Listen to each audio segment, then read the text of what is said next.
बे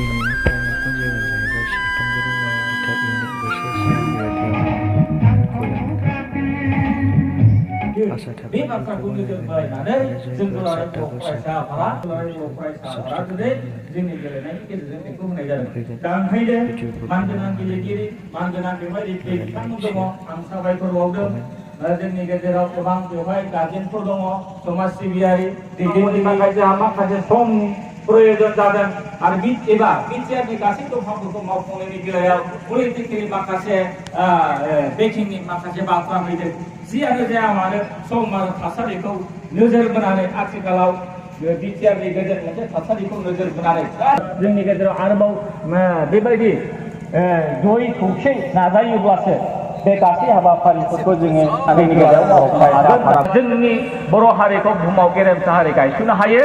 बेखिनिखौ नोजोर बोनानै आङो खावलायदों नोंथांमोना बयबो आवगायबोगोन एबा बेफोर गासैबो हाबाफारियाव बाहागो लागोन होननानै आसा खालामनानै जे दुलाराय बर' फरायसा आफादा बे गोथार मोनसे थांखिखौ गोबानानै जोंनि गेजेराव जे फोसावबाय थादों मेसेज होदों बेखौ मोजाङै बुजिनानै फंनैसो बाथ्राखौ बुंनानै दिनैनि जे बे निसिमा आन्सलिकनि जे बे फुटबल जोलुर बादायलायनाय मुंथफोरनि मुङाव बे फुटबल बादायलायनायनि जे